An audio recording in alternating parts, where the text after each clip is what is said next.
Welcome to the remaining afternoon of this meeting. When we were looking around for speakers, we have a very limited number, but I hope you'll agree, a really phenomenal selection of speakers. We thought rather than giving a lot of 20-minute presentations, we wanted to spend a little bit more time with each one of them and also have time for the workshop at the end. So we asked around a lot in the business school and economics and all over the place, and we got tons of great names for the current slot. But one name kept on repeating, and that was Caroline Noblet. She's native of the area, and as I'll read in her description, she's really dedicated to the sorts of things that go on in Maine. It's a real pleasure to have her here. She's been related to the university for a while, but as I understand, only recently has a faculty position. It's going to, we assume, get tenured in the next 2 or 3 years. And you'll see why we definitely should make sure she gets tenured. So Caroline Noblet is a Maine native who is pleased to have the opportunity to come home and serve the state she loves. Dr. Noblet has been a faculty member of the University of Maine School of Economics since 2007, specializing in environmental economic psychology. I should say that 10 years ago, the whole concept of that, certainly to the community that I'm involved in, was very, very foreign, but it's becoming clearer and clearer that all of the people involved in climate change need to be interacting much more. And this is from a personal point of view, one of the great values of this meeting.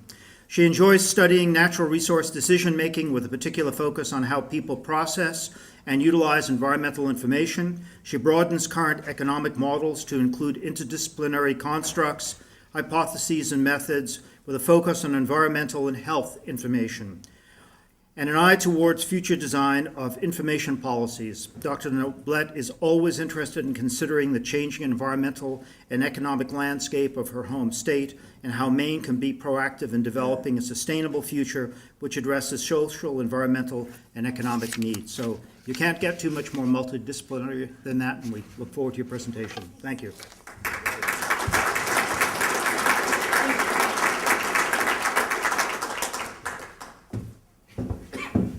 Well, good afternoon, everybody. Thanks for taking John's hint about staying after lunch. Totally appreciate it. And I'm really honored. I was very grateful that Paul and John invited me to speak today. It sort of feels funny to be on the same stage with some of the great folks that you've heard earlier. But I hope that some of the research I'll be sharing with you today will be useful to you, and you'll be able to see the passion continue from those of us here at the University of Maine for what we're all talking about. So first, a quick acknowledgement of some of the folks that worked with me doing the work that we are going to be sharing with you today. As a teacher, it's important to me to include my graduate students and my undergraduate students in my work. As people have mentioned, we are Maine's Land and Sea Grant University, and that's one of our main missions, right? To educate Maine's youth and other people who want to come and join us, because it's so great here. So thank you to my graduate student, Sarah Newcomb, and 2 undergraduate students, Anne and Allison. They've done a great job. And as all work is collaborative, I'd like to acknowledge some other faculty members that have been working with me on this project for about 5 years. So from everything that you've been hearing today, we're hoping to give you tools to further your work in climate adaptation planning. And essentially, what we're asking is for Maine people to join us on this journey in building resilient, sustainable communities, right? You heard Ivan talk about we need to select the right policies and get people to stand behind them. So the research I'm going to be sharing with you today is how do we get people to stand behind them? And Esperanza did a great job of talking about the participatory method, right? How important it is to get people to participate. How do we get more people to participate, right? There's however many of us in this room. Wouldn't it be great if the next time this conference is held, it was double the size? So that's what my research can help you with today is as decision makers, as scientists, as researchers, and just plain old concerned Maine citizens, what are some of the barriers that citizens might be facing as we ask them to join us on this journey? So incentives in the title, and we know that people respond to incentives and that they learn to do so at pretty early age, right? Trust me, this cartoon is 100% true. I have a 5-year-old. Okay. But importantly, when you hear the word incentive, and especially when you hear I'm from the School of Economics, you assume that I'm going to talk about money, right? And while I think that financial incentives are extremely powerful and very appropriate at times, what I want us to do today is actually broaden our perspective on incentives, right? Both positive, the good old carrot, and negative, the proverbial stick, right? And so as we're talking today, and as I'm sharing some of this research with you, I'm hoping that you'll be willing to come with me in expanding our definition of incentive to really be, what will people respond to? What are they currently responding to? And what can we do so that they're responding in the future? Our former state economist, Lori LaChance, for those of you who know her, she's great. And she gave a wonderful speech a number of years ago about Maine's economy and some ideas for fixing it. She was the state economist, that was her job. And she used a really great metaphor. She said, there's no silver bullet for trying to fix the economy. Rather, silver buckshot. And it's that, right? Isn't that great? And it's that variety of options and that variety, different ideas that would lead us towards success for Maine's economy.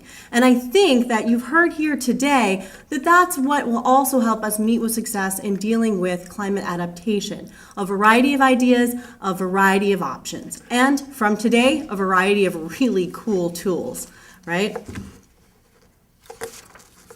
So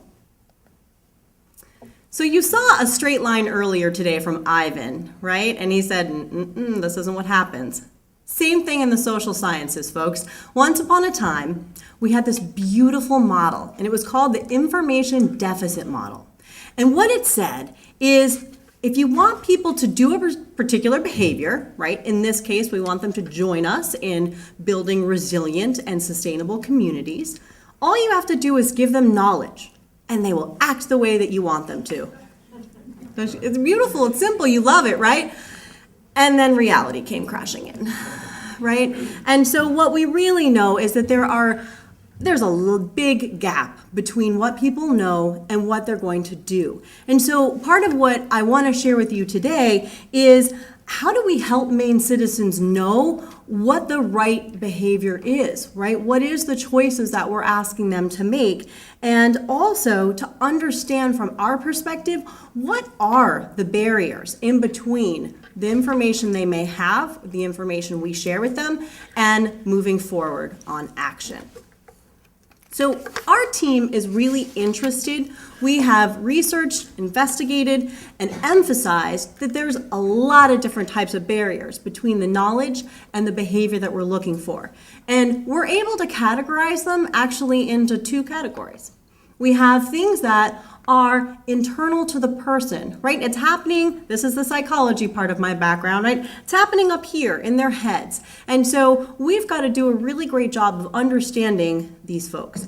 And many of you have already been working with a lot of these people. And so what I'm hoping to share with you today will just help you continue to do the great work that you're doing, right? Engaging with all of these different citizens. We also know that people face external constraints. And this is typically the realm of economics. And I don't necessarily have time today to go through all of this with you, but I think you'll see some of these repeat as we talk about these themes. So norms. Norms are what we think people expect of us, right? So is it an expectation right now that people will engage in climate planning with you? Can't say right now, right? What about their ascription of responsibility? So that's an interesting idea in that who's responsible for causing climate change, right? That's something that a lot of people want to talk about. And who should then be leading us to deal with this situation? We can look at people's attitudes, motivations. All of these things are perceived as barriers between the knowledge, the information they may have, the beliefs they may have, moving forward to that behavior. We also have, of course, the external constraints. Sadly, we all know that Maine is very influenced by poverty issues, that we have a lot of people that face personal financial constraints, and that's a barrier for them when they start thinking about what they're able to do with their time and their resources. So what I'm hoping to accomplish for today is, when we engage with the citizens of Maine, 3 goals that I'm hoping you will walk away with from my conversation with you today. One is I want to help us improve our understanding of our people. There's a lot going on internally for folks that we don't always talk about in public settings, right? It's not polite conversation, if you will, but it's important for us to understand. We also want to think about the messages that work, right? When we communicate with people, what sticks with them, what resonates with them. And therefore, when we go out and we're having these conversations, who should be the messenger, right? Who do people trust? Who are they listening to when we ask them to talk about and think about science and climate change? So this is what I'm hoping to share with you. So I'm an empiricist, right? I always look at the data, and so it's important to tell you where my data is coming from. I believe it was Esperanza that mentioned earlier that Maine was very fortunate. We received National Science Foundation funding for 5 years through the EPSCoR program. Thanks, Andrea Littlefield. Okay. And so this program allowed us to have 2 survey initiatives, one in 2010 and one in 2013, of a random sample of Maine citizens. And so in 2010, we have 1,200 people who responded to our survey, and in 2013, we have over 2,000 people. So the results I'm able to share with you are representative of Maine, in that when we look at our sample demographics, right, the people who responded to our survey, they are similar to the Maine population in age and income and gender, and a lot of these metrics that we can capture. So I think we can all agree that in today's age, there's a lot of information overload, right? And so that's why I think it's so important for us to talk about how do we maximize the effectiveness of our information. I joined Sean. He mentioned earlier in saying that he's not a big fan of lots of words on a slide, but this quote is really impactful for us as we think about this conversation. So for those just maybe who can't see it, it says, to be effective, the communication of information needs to get people to not only attend to the message, right, but also to process them in a manner that optimizes their impact on how people think about the issue, right? So we have to be very careful in that whenever we talk about climate change adaptation, implicitly we are also talking about climate change and how do we make our messages impactful for people. I think one of the first things that we can do is we can think about, well, what's important?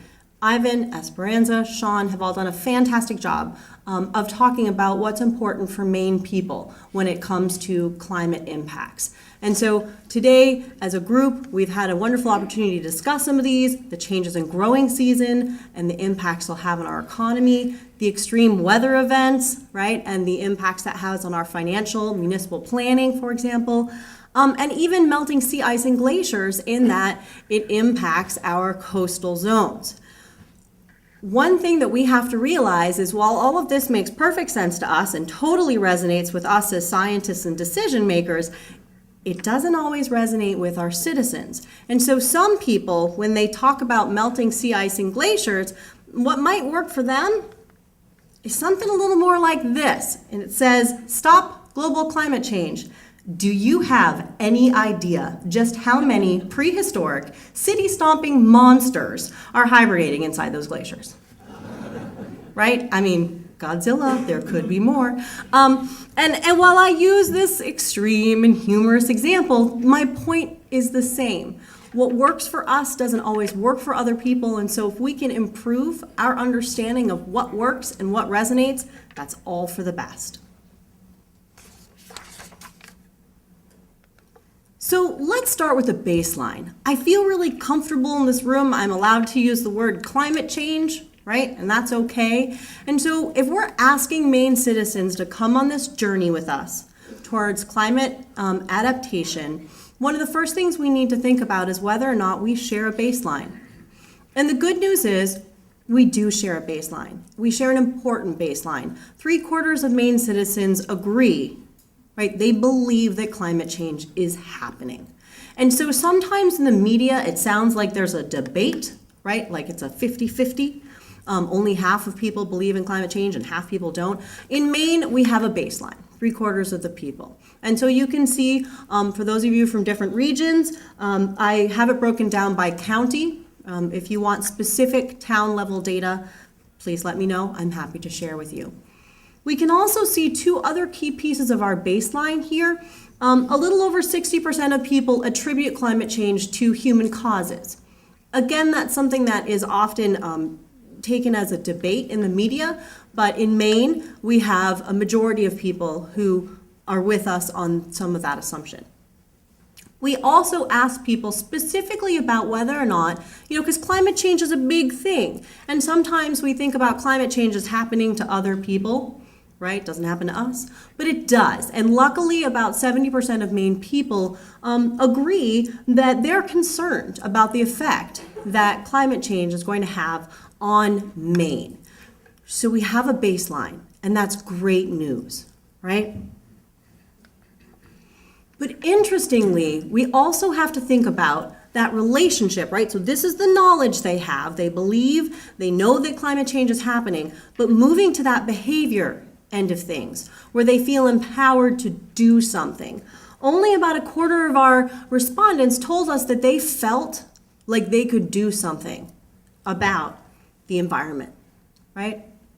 And about 70% of people, though, took responsibility, and they say, I am responsible for solving environmental problems. And so again, this is great news for us as decision makers and scientists, because this means we have a shared baseline with our citizens. I could show you a million of these social science models that show you all those factors that we've been talking about that are happening for people and how they influence a person's behavior. The reason I'm choosing to share this model with you, aside from the fact that it looks super awesome, is that over here is the different types of behaviors. And so what I want everyone to note is that it explicitly breaks the behaviors up, right? So down here, we have the private sphere behaviors. Those are the things I do in my own home. And I'll give you some statistics in a moment. Maine people are doing things in their own home that we would consider sustainable. And that's fantastic, but we want them to be doing that in other spheres, right? And so when we look at the next opportunity, policy support, right? So step out of your own home and go to the voting booth and support a particular policy, right? Show up at town meetings to support a policy. So that's a different type of behavior. And what we need to understand is that different factors influence those behaviors differently. We also have environmental citizenship. And I think that's what we're really asking people when we're asking them to join us on this journey towards climate mitigation and adaptation. We're trying to ask those folks to step forward as citizens, help us think about our communities, help us make appropriate plans. And again, the reason I'm breaking this out so explicitly is because the behaviors that happen in one sphere, the private behaviors, are influenced by different things than environmental citizenship. And finally, we have environmental activism, and I think that you could, in some respects, argue that what we're asking people to do is be environmental activists in terms of going out and saying to other members of their community, climate change is important, climate change is happening to our community, or it will, and climate change is something that we need to address, right? So that's a very active behavior. And again, different things are going to cause people to be willing to take on that role. So when we look at this baseline, and I've emphasized that we're fortunate to have it here in Maine, what does that mean, right? What's the takeaway here? And so I think there's a few things we can take away from this baseline. The first is that believing in climate change actually yields an increase for a number of different policies related to renewable energy and energy efficiency, which is one component of our climate thoughts. So in our surveys, what we're able to do is we're able to ask people a bunch of different questions, not only about themselves, right? What are their feelings? What are their attitudes? What are they doing? But also, what are they willing to do, right? And so we've asked them about their climate change belief, and they've given us some of that information. Then we ask them questions about what are they willing to do. And as an economist, I use something called regression analysis, where I look at the direct relationship between two things. Do you believe in climate change? Does that make you more likely to support a policy? And what I'm able to do then is take all that other data that I have on their age and their gender and their income, on other things that we think might influence their willingness to support a policy, and hold those constant. Right? And just look at the direct relationship between believing in climate change and willingness to support a policy. And so we do find that people who believe in climate change are statistically more likely to support some of these policies aimed at adapting to climate change. We also find, and this is perhaps particularly important given the political atmosphere in which we currently live, that climate change belief is more important and their decision to support these policies than their political beliefs, right? So if we're working with that data together, we're able to look at sort of the strength of the relationships.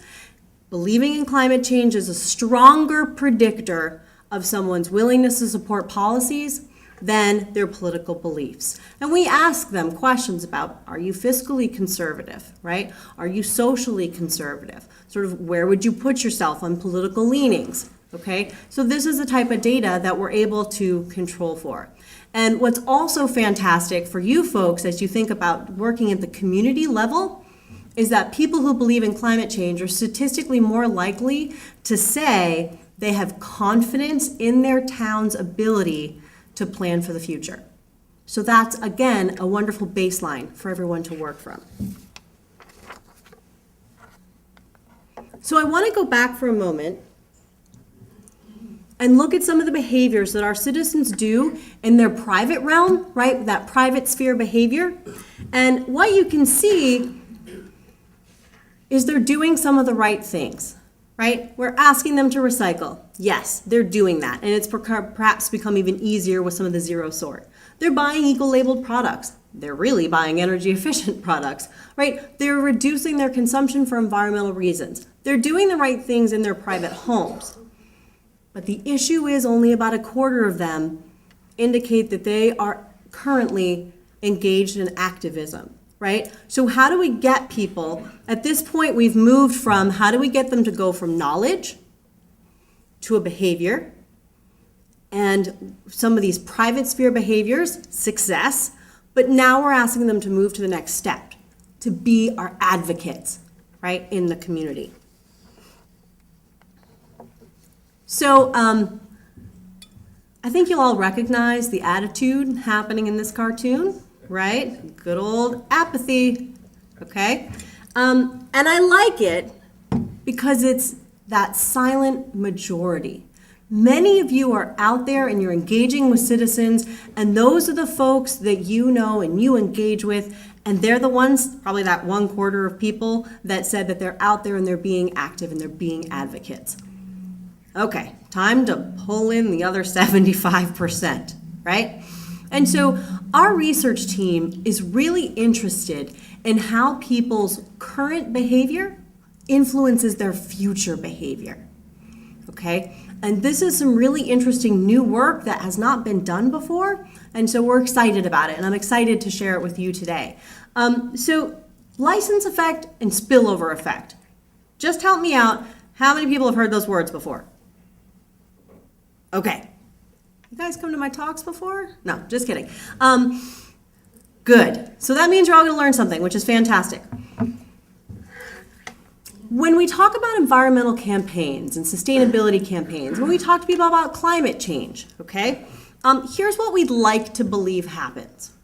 We ask people to engage in sort of a not very hard behavior, right? So you can think about perhaps how you've asked people in your community, hey folks, can you recycle, right? There's 2 bins, one is for trash, one is for recycling. Can you put them in the right ones, right? And we've seen statistically that people are doing that. And what we hope happens is they recycle, right? They trot out to the curb, okay? And they put their bin down and they walk back to their house with sort of a warm glow, right? I liked recycling. It made me feel good about myself. I did the right thing for the planet today, okay? I'm gonna do other behaviors that make me feel that way. And so, you know, when I go to the grocery store this afternoon, I'm gonna ride my bike and not take my car. And tomorrow, I'm gonna reduce my driving.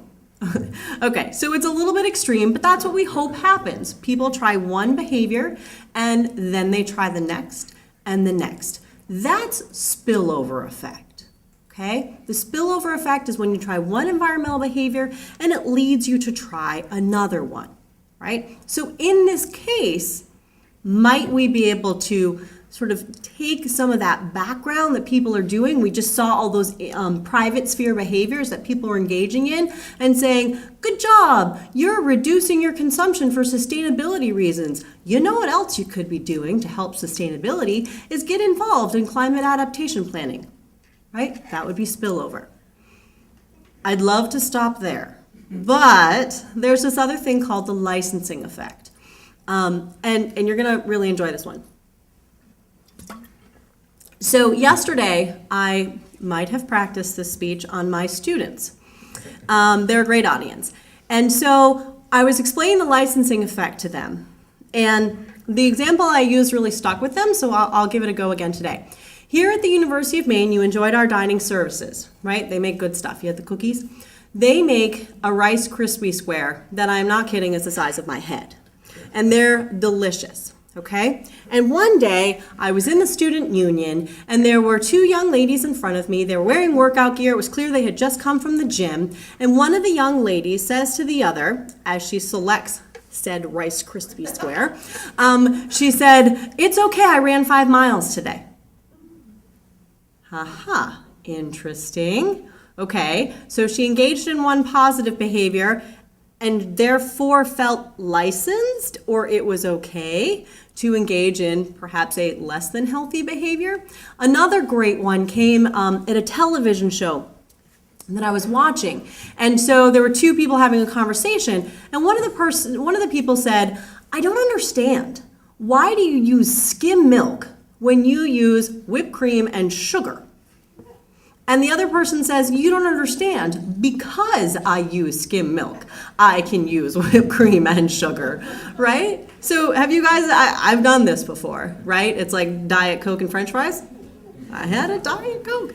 But this is the licensing effect, and we don't just see it in our food consumption behaviors or some of these other choices. We actually might see this happen in the sustainability realm, right? So I trotted out to the curb this morning. Here I go again.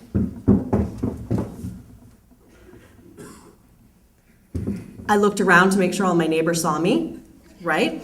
And then I walked back in the house and I thought, I'm done for the day. I've helped the planet. I'm gonna go hop in my huge SUV and drive as much as I want, right? But this is the licensing effect. So now that you know these things exist, let me tell you a little more about them. So I was fascinated by these potential, what these could potentially mean for us.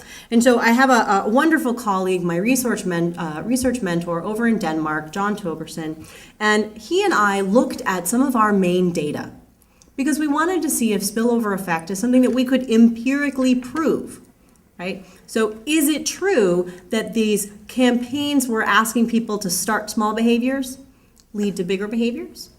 So here was our experiment.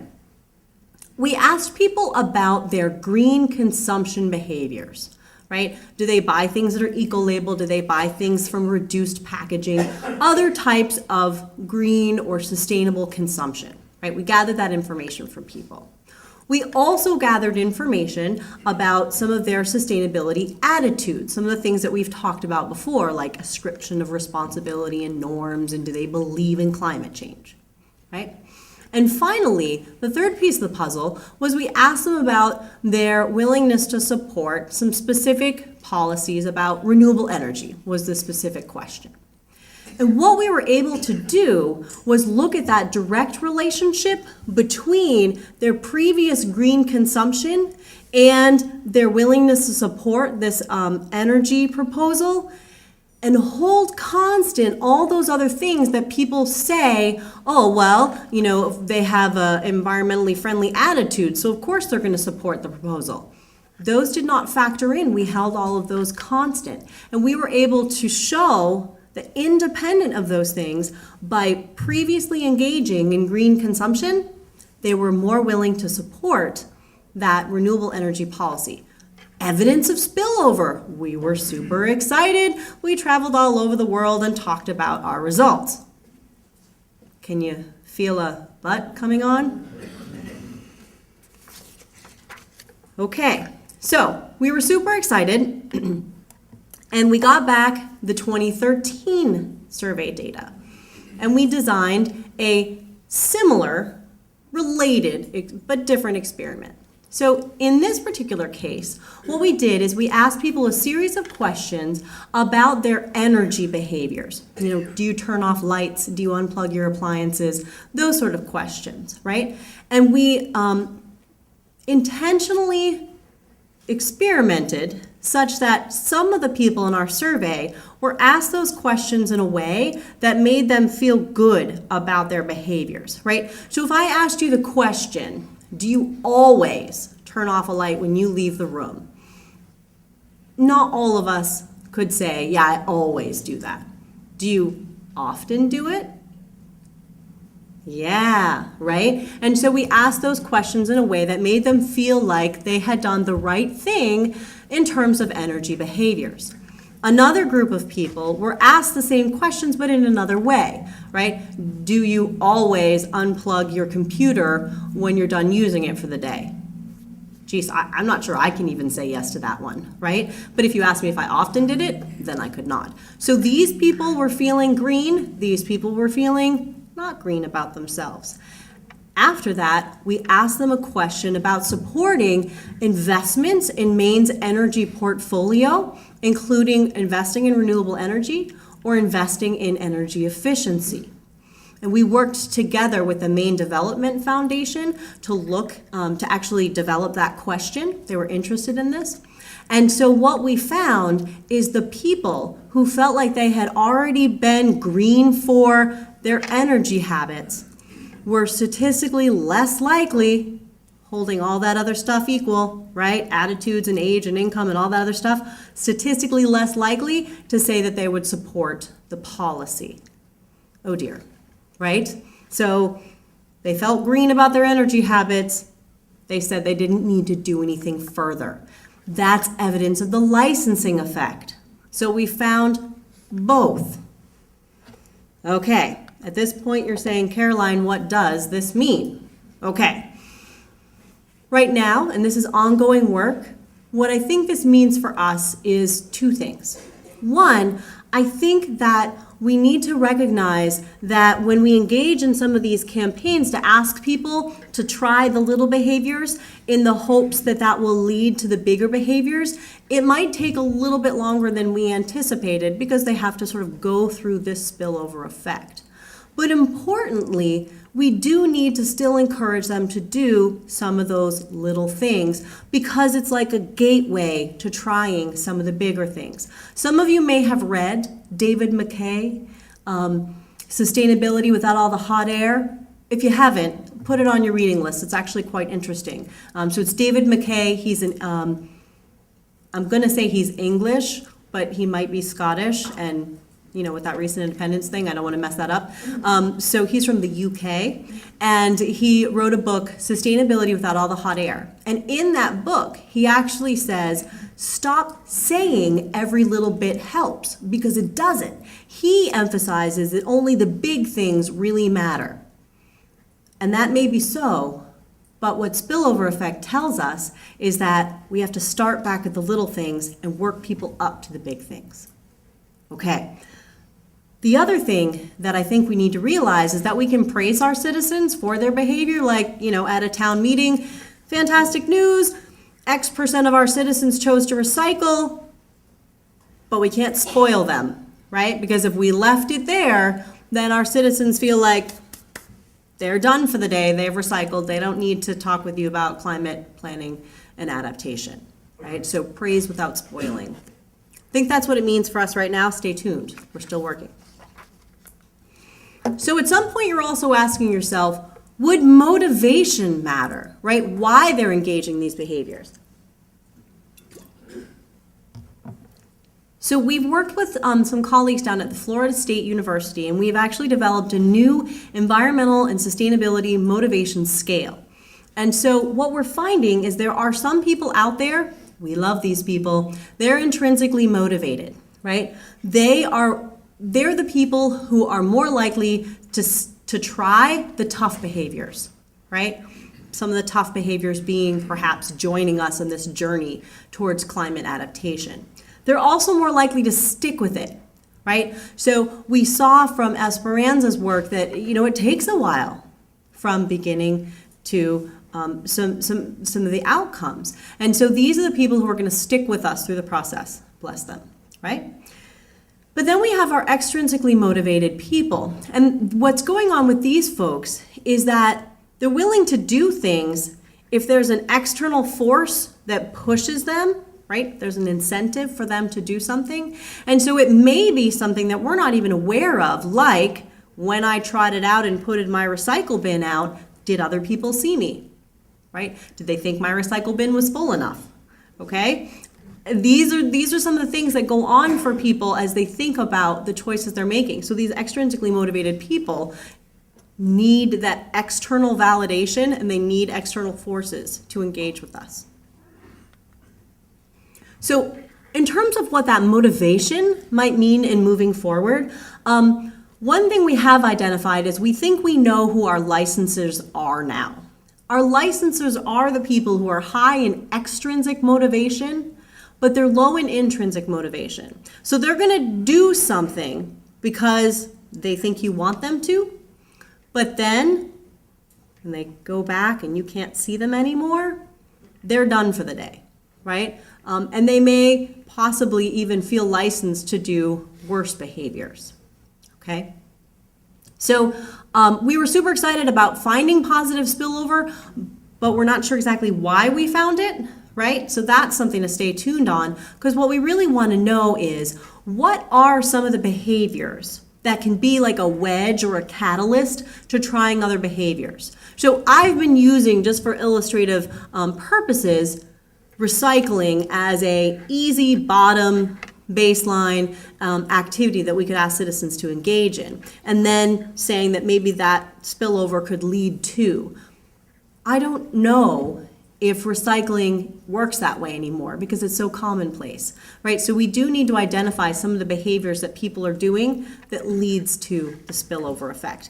And specifically, are they in the same domain, right? If we're concerned with climate adaptation, do citizens, sort of our everyday citizens, do they see recycling and reduced consumption as part of climate change efforts, or do they see it as something completely separately? So stay tuned.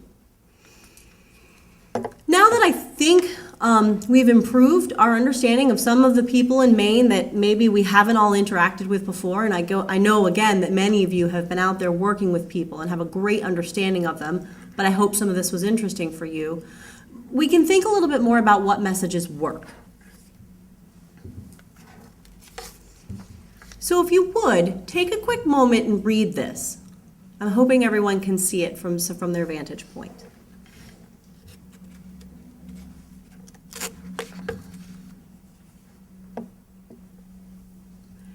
And when you're done reading, I'd like to get a feel from anyone if that message is attractive to them. So when people are done, how many people find this message attractive? It resonates with them. Okay, some people. Okay, anybody who said that it resonated with them, would you be willing to be brave and just share with us why? Any brave souls? Brave souls going once. We have a brave soul in the back of the room. Yay, do we have any microphone people? We don't have any microphone people, so. It's affirming and it says that we're able to do it. I believe it says it positively that we are capable of doing this. We can do it. Thank you, brave soul. Yes, we can do it. And not only can we do it, we're gonna be the leaders in doing it, right? This says Maine can do it. Maine can be a leader. Maine can change. Okay? Check out this message.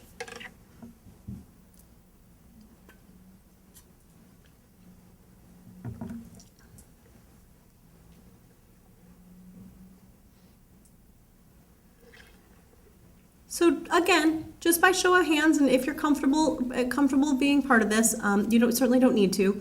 Just by quick show of hands, how many people like this message? Is it attractive to you? Does it resonate with you? Some people. Okay. Do we have any brave souls that would be willing to say why they liked it? Yes, I think I see a brave soul. Thank you, brave soul. Because it's less work, it's already done. It's already done. Yeah, I like it. Tenure, boom, magical wand, I'm gonna have it. It's already done. But I like that, right? It's already done, right? We're just doing what we've always done. Nothing to see here, right? Okay. So the reason that I asked you guys to participate in that is that this is something that we did with Maine citizens in our survey. And so what I want to do is quickly show them to you side by side. And so our research team had names for them. These names were not shared with the citizens, but we had the change frame and the status quo frame. And here's what we found. Many of our Maine citizens, as we know, are under economic stress. And when shown these messages, those under economic stress were far more likely to find the status quo frame attractive. And here's why. Because they associated this change frame with risk, right? So whenever you go and you're going to change something, you're going to be a leader in something, there is some underlying risk involved, right? And those people who are socioeconomically stressed, they don't have room for risk in their life, right? They need things to sort of stay the same. But if you look at those two, aren't we really trying to accomplish the same thing, right? In both of those frames, we're talking about how Maine can do more wind energy, okay? And yet the way that we talked about it resonated very differently with different types of people. And so this was really interesting. We know that Maine has been involved in developing offshore wind. And so some of our colleagues that were involved in developing that, when we shared this with us, shared that with them, they said, oh dear. Because up until then, what's the words that you've heard when we talk about offshore wind in Maine? New, innovative, we're the leader. Uh-oh. Right? And with a large majority of Maine people, well, large majority is a strong word, with some folks who are facing economic stress, that's not what's working for them. Instead, what works for them is nothing to see here, just doing what we always do, right? University of Maine's, continuing on in our land and sea grant mission. It happens to involve offshore wind right now. No worries. Okay? But this is really important for us, because the messages that we talk about when we talk about climate adaptation, right, there are things that resonate with us, and perhaps it is, we're going to be leaders. Maine was the first to put out the Maine's Future document in 2009. That's awesome, and that resonates with us. What we need to realize is that may not resonate with some of our citizens. So you're asking me, right, with your eyes, where do we go from here? Okay, and so what I want to share with you is some work out there that talks about how people are at different stages of readiness. All right, so when we're talking about some of these big issues, and especially climate change, because you can't touch climate change and see climate change and smell climate change unless you realize that weather events and growing seasons and all of these things are related, right, to climate change. And so for some people, they're at the detection phase. You need to convince them that a problem exists.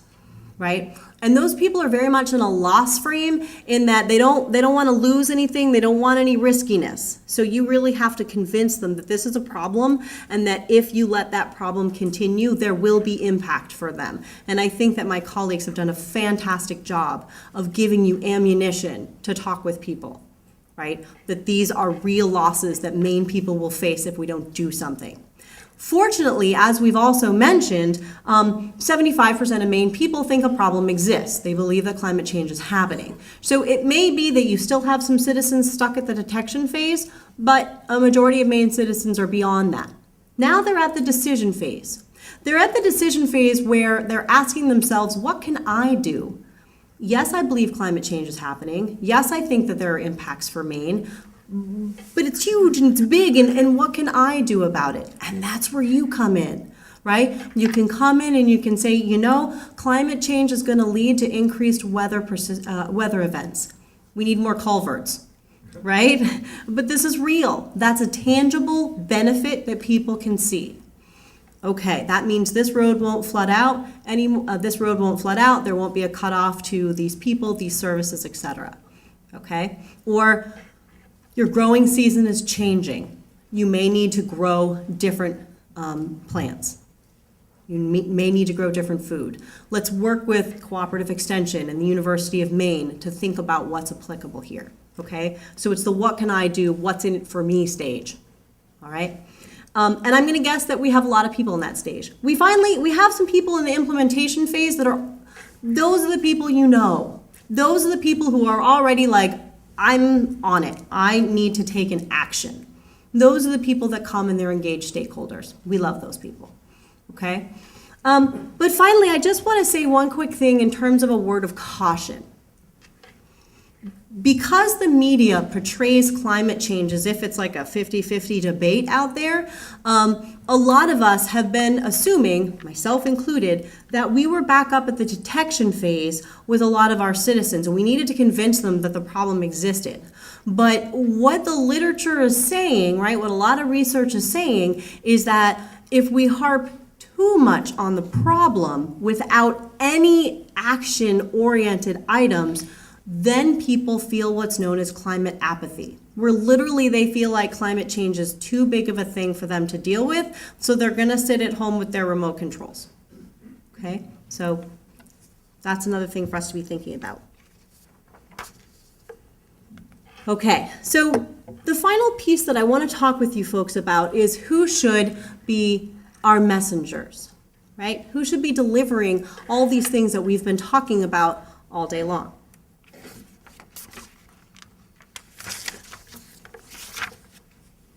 Some of you may have heard this term boundary theory. So boundary theory basically says when we get together as a group, we're sort of managing each other's knowledge, in that if we were all at a big citizen meeting together, I would be willing to share my knowledge with you, but I'm simultaneously assessing your knowledge, what it is that I think that you know, all right? And so a question that came out of my research is, well, if they're assessing each other's knowledge, what else are we assessing about each other when we come together to deal with some of these issues?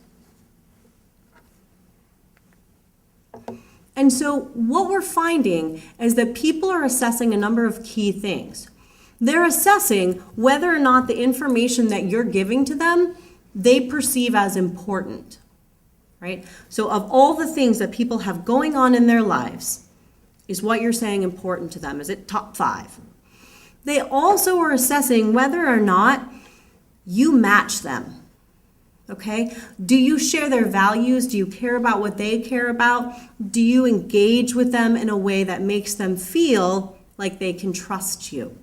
And I'm sure that you guys do a great job, but we've now sort of formalized that people always do this when they're engaging. And so if I feel like I can trust you, have I trusted you in the past? And so people are really asking for trusted and contextual information, which you folks have been wonderful at providing to them. And so if we're asking people who are assessing our knowledge. Now we know they're also assessing whether or not they trust us, whether or not they think we share some of their values. So a good question to ask is, do they trust the science and those who generate it? And so we explicitly ask people the question, like, do you trust scientists? And you got to ask, right? Even if the answer hurts. And about 56% of Maine people indicated that yes, they do trust scientists. And so I should say that these questions are often framed as statements like, I trust scientists, and they're asked to answer on a scale, sort of 1, no, I do not agree with that statement, to I very much agree with that statement. And so people who are in this upper half are counted in some of our statistics, right? If they're saying, yes, I very much agree, or I agree. So about 56% of Maine people said that they trust scientists. And interestingly enough, we also asked them, do you think that scientists share your values? And what was really interesting is that 93% of people who believe that scientists share their values also believe in climate change, right? Holding a bunch of other stuff constant, right? There's a direct relationship here. So this is important for us because it's not just about the information that we're providing, it's what we're delivering as a whole package, as a trustworthy group who cares about the same things. And so we wanted to dig further into this. We asked the people of Maine in our surveys, and we gave them a long list of groups, who they trusted for scientific information in the state of Maine. Okay, proud moment for just a minute here. The highest vote getter, if you will, was the University of Maine. 30% of people indicated that they trusted the University of Maine for information on science. Phew. Okay, and then we specifically asked people why they trusted. And so they trust the University of Maine to provide scientific information because they're providing unbiased information and reliable information. But when we ask them about whether or not they trusted this entity, aka the University of Maine, because we share their values, there was a big chunk of uncertainty, right? Half of our respondents said, I don't know. I don't know if they share their values. And so this is a problem if we're putting ourselves as sort of a whole unit. Some of you are from other areas, and I'm going to use 2 examples. So folks from the DEP and municipal government, thanks for being good sports for a minute here. And so the DEP was also a high vote getter for trustworthy scientific information. Why? Because they're familiar, right? About 80% of people who said they trusted the DEP said it was because they were familiar, and because they care about my community. However, when we asked them whether or not they were providing unbiased information, there was a large chunk of uncertainty. About 60% of people were uncertain whether or not they felt like the DEP was giving unbiased information. So isn't that interesting that they came to the University of Maine because we have unbiased information, but they think the DEP cares about them? Okay, and you do care about them. Let me just clarify that. I've worked with many wonderful people at the DEP, and long ago in a land far, far away, I might have interned for state government, so they do.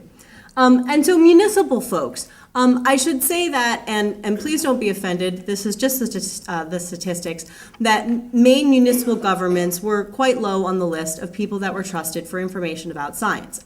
And that's okay, right? But what they trusted about municipal governments is that you care about the same risks and benefits as the citizens. So that's great. They're recognizing that. But they're not sure that you share their values. So this value thing, this shared worldview kept coming up in our data, that it was important to people. So that was just a research question waiting to be answered, right? And so we engaged in an experiment. We gathered ecological worldviews from 3 different groups of people.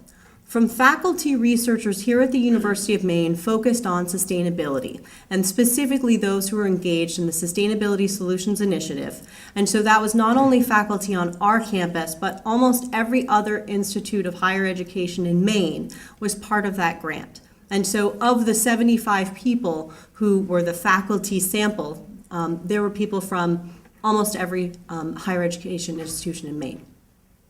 We also sampled people at traditional Maine-based conferences. So there's the Maine Wind Conference and the Maine Water Conference, right? We engaged with some of the people who were there, and we asked them to take our survey.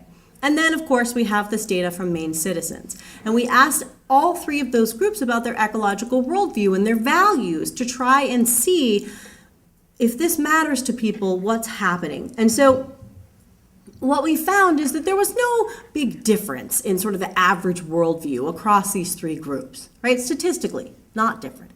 But what we did find is that there are different distributions, right? And so what's happening is there are some people at the tails of our distribution, and that those people are often the ones who may engage with us, right? Those are the folks that are maybe going out there and doing the environmental activism. They're at the tails of that. Whereas sort of our everyday citizens are often more chunked in the middle. And so we just need to be aware of this, that we are, when we're talking to people about climate change, they're not just hearing our words about climate change. They are assessing us all together. Our values, our worldviews, whether or not we care about them and their community, right? So it's not just about the science, much as we would perhaps like it to be. So a few things that I hope that you take away from my small contribution to this wonderful conference. And the first thing is, what's the message? Well, folks, climate change is happening in Maine. And that's our message, right? Not just climate change is happening, because again, people may feel like that's too distant to them. Climate change is happening in Maine, and it has real impacts. And now you have the tools to talk about all those real impacts. Also, when we talk about it, we just have to be a little careful in our wording, and I know that all of you have been, but Yankee ingenuity goes so far with people, right? Nothing to see here. Just doing what we've always done. We're, New Englanders. If we can deal with Maine winters, we can deal with this climate change thing, right? And so we also want to cautiously support and link people's past sustainable behaviors with pulling them into joining us in future climate planning for adaptation, right? We need to be careful. We don't want to praise them too much, because then we might run into that licensing effect, right? But if we can continue to get people to take some of the small steps, spillover effect indicates they'll join us on some of the big ones. So in terms of how should we be talking about this, again, this may depend on your audience, and you folks are the experts, and so you can sort of decide,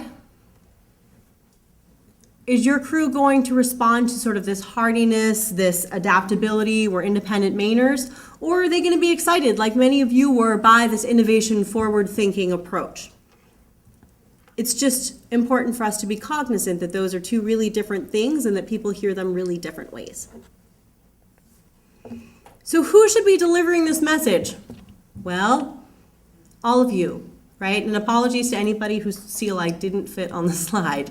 But there are all of these different organizations represented here today. And so I think it's fantastic, the work that you're doing. And I hope that we have the opportunity to continue to collaborate and learn from each other, because I've already learned a lot today. So with that, I'll say thank you, and I'm happy to take any questions.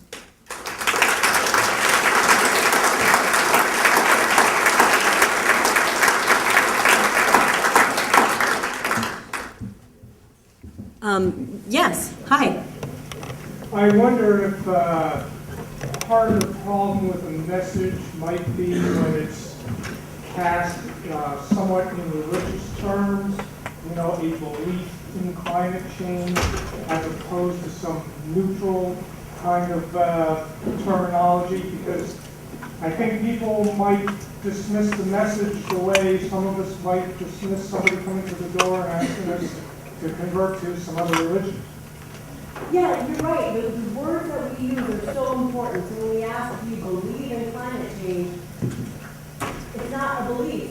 Is the scientific information there that climate change is happening? And I Ivan gave us a big, bold red yes this morning, right? Absolutely. Right. And just as sort of an interesting perspective on that, when you said religion, I thought you were going to go in a really different direction, because there's also some research, I'm not doing it, but I've been reading a lot about it, that the role of religion in possibly bringing some additional people into thinking about climate change. Yeah. Other questions I can answer? Hi. Hi, thanks. That was very interesting. I Great. really second what Bob just said. It was a comment that I was likely to make. But I have another question, and there is an expert in the room who can maybe answer it better if you can't. I'm astonished by the fact that you get such a high reported number for ecological behaviors, and particularly you gave us 89% of people say they recycle. How do you reconcile that with the fact that Maine's recycling rate has hovered around 50% for the last 2 decades? Yeah, this is a really great question. So whenever you hear data, right, there's always limitations. So if you guys got a survey from me, and someday I hope that you will, would you answer it? Well, of course you would, because you know me. But it might say something like energy survey, or climate survey, or sustainability survey on the front cover, right? And so you care about those issues, you want to answer it. To answer your question, so there's a self-selection there. Just as a background so that you can hear that researchers face this all the time, I did some work in transportation. And so we sent out the Maine car survey. That is what it was called, okay? And it was about biofuels and a bunch of other things. So I second Ivan's on the corn ethanol subsidy. We sent it out to a 50-50 split, men and women. But when we got our responses back, it was 65% men. Because here's what we hypothesized happened, and we called some people and checked with them. I get this survey, and it's addressed to me, Caroline. And I look at my survey, and I'm like, I'm not really into cars. But you know who's into cars? My husband. Here you go, hon. Enjoy. Right? And so you're right. There's some serious self-selection bias. So the people who chose to respond to our survey were our recyclers. And so in a different range of my research, I'm actually looking at Maine's waste stream and recycling, and there's actually a really big gap between what's going in our landfills, what we're consuming, and what we're recycling. So we need to reconcile that as well. So thank you for your comment, because it gives an opportunity for us to talk about that limitation. Can I follow up just briefly with that? I don't know, Lisa, can you follow up? I don't want to cut into John's time. I think we have plenty. Okay. I'm just wondering whether you would also attribute that to the fact that people want to be perceived as doing the right thing. And so isn't there a frequent bias toward answering a question that will please the researcher, particularly for a positive behavior? Yes, and that's exactly why we ask people about their internal and external motivation. So I didn't give you folks the statistics broken up by internal and external, but we can actually look at the answers that people give us in terms of like, I do, sustainable behaviors because I think other people will judge me. Or I do, sustainable behaviors because I want people to think I'm a good person, right? Some of those things on our scale. And we're able to break up responses by that. And so we would be able to look at their self-reported recycling behaviors and be able to say, is this truthful? So absolutely, there's some limitations. And so we hope that the baseline is there, and we're still measuring the strength of the baseline. Thank you. Great comments. Should I? I should leave now. Okay. Thank you very much.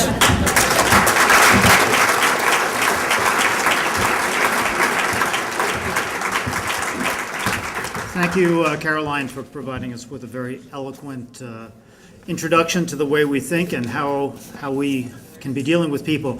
I've been asked to suggest a 1 to 2 minute break for everybody to be able to stand up and walk around a little bit, and then we'll introduce the next speaker, John Mahon. Please take a minute or two. I'd like to introduce the last speaker of the day before we go on to the workshops. I'd like to say that the Climate Change Institute went and found John Mahon because we like to associate ourselves with really exciting and highly valued people. But John Mahon actually came and found us. I was fortunate enough to be roped into a class with John and Mike Hastings, who's the Director of Responsive Research with a tremendous amount of policy experience, in a course called Climate Change, business and policy. And it has been a phenomenal eye-opener. It had an awful lot to do with the reason for developing this conference. John has a completely different view of what can be done with climate, how we deal with these issues. He's going to present something which I'll mention in a bit more detail in a second. But let me first introduce, given the formal introduction, John Mann is the John M. Murphy Chair of International Business, Policy, Strategy, Professor of Management, Maine Business School, University of Maine. He's the founding director of the School of Policy and International Affairs. He was the provost ad interim from 2004 to 2006 in this university. He was the dean of the College of Business, Public Policy and Health from 2007 to 2010. Prior to coming to the University of Maine, John Mann was professor of strategy and policy, chair of the strategy policy department at the School of Management, Boston University. He holds a DBA, Boston University, MBA with honors, Bryant College, and a BS in economics, Wharton School, University of Pennsylvania. He's the author and co-author of over 275 articles, cases, and book chapters. Now, John is a very rare individual. He brings an immense amount of energy, as you will find out very soon, to what he does. He's going to give us a synthesis of what's happened to some degree, in addition to his own presentation. But the big thing that he brings, you've heard tools, you've heard things, discussion of how we view climate change, how we're involved in it, monitoring, a variety of other things. But the question is, how do you actually do the planning yourself? And John comes with, as soon as he mentioned this in the course that I'm involved with him, I immediately realized it made everything clear to me. He's going to talk about what are called plausible scenarios, and he comes with a particularly pertinent background to plausible scenario planning. He was a naval officer, and he is a business professor who works all over the world helping businesses to develop strategies. And they use plausible scenarios. And this, as I think you will find out, is a way for us all to be thinking about how the future can operate in a very, very productive way. So it's a great honor to introduce John Mann.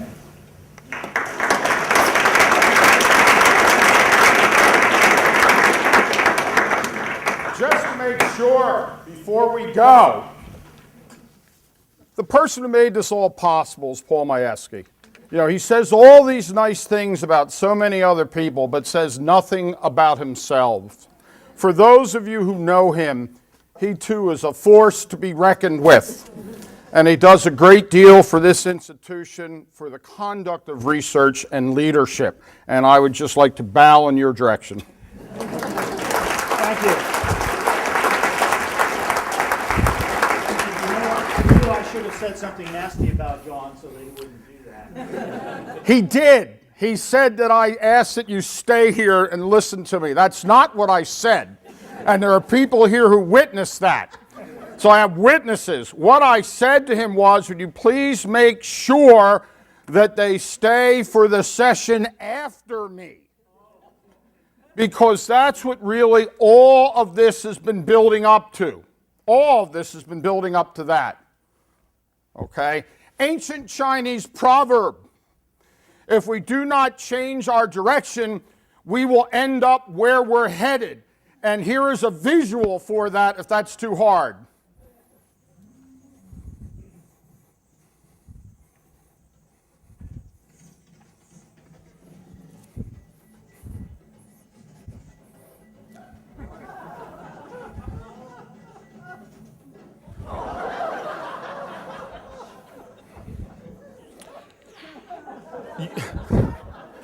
You will see many links between what I say and what others have said before me.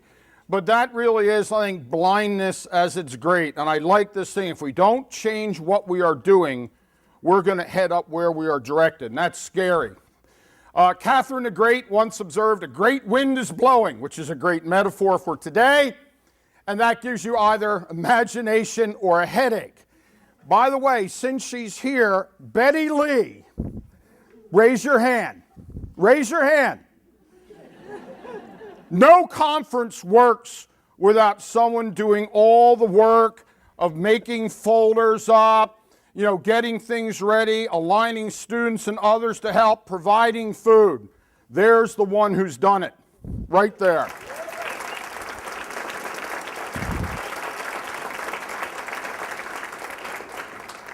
We have a civilization challenge. The civilization challenge is that, look, the impact of human activities on the planet is unmistakable, ongoing, and profound. The World Economic Forum, notice what I just said, the World Economic Forum, they're the men and women that meet in Davos, Switzerland, and their discussion is all about money and jobs and all that stuff.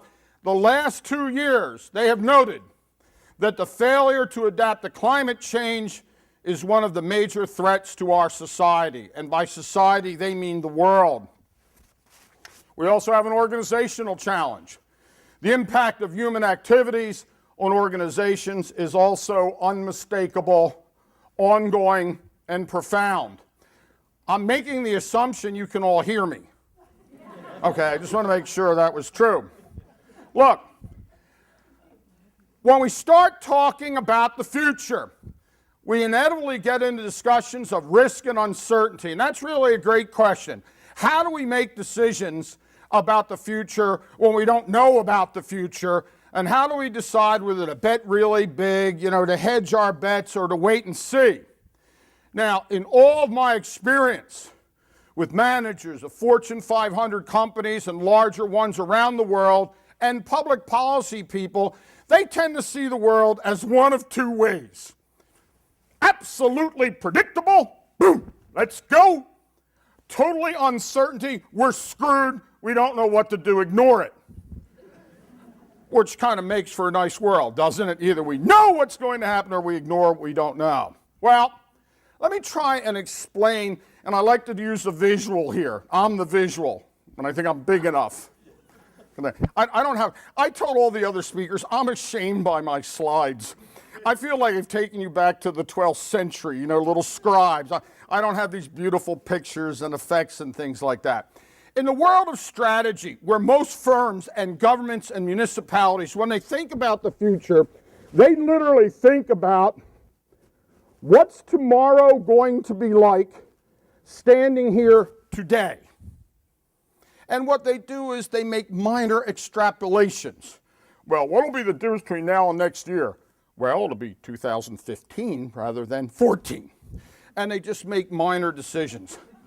What we are asking you to do is to start thinking very differently. Notice I'm walking to this side of the room. And in scenario planning, what we try and do is to literally live in the future and look backwards and say, okay, there are several futures that might unfold.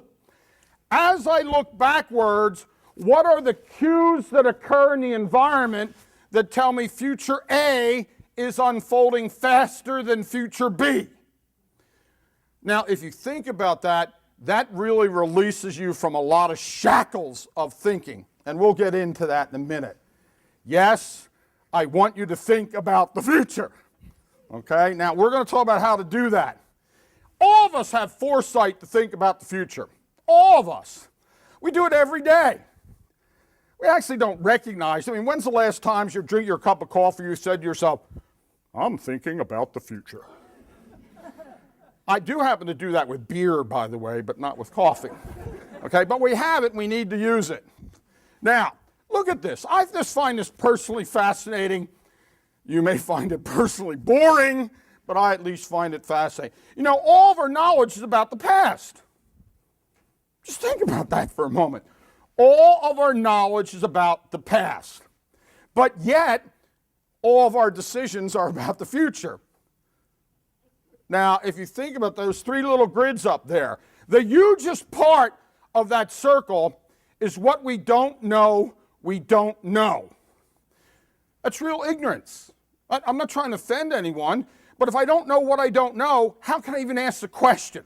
How can I even consider something? And then the next stage there what we know we don't know. That's where you make that step to now I can start asking questions, and finally we know what we know. The problem is, a lot of things we really need to know to make really good decisions outside for the future are what we don't know. Because we constantly try and think linearly. We constantly try and think that the future is just going to be tomorrow, but just a little bit different than today. Just a little. It'll be snowy tomorrow. Now, for most uncertain environments, no matter how uncertain they are, they take some relevant strategic information. By the way, all of these things will be made available, right, Paul? All these things will be available to you. It's often possible to identify clear trends that might help us, but usually there are still, and we do our best job, there are things left that are uncertain. And the term that I use for those and some others is just residual uncertainty, what's left over. Now, includes outcomes, regulatory debates, uncertain political environments, the pace of climate change.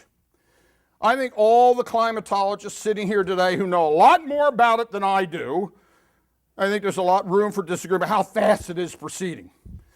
Okay, and that's not the point. But there are 4 broad areas where this uncertainty falls into. First one, clear enough future. Hey, we can identify enough clearly that the residual uncertainty is not important. It points to a specific direction. Yeah, we don't care about that. That's cool. I don't care. We have an election coming up soon. We have a governor running, an incumbent governor. We have a challenger from the Democratic Party.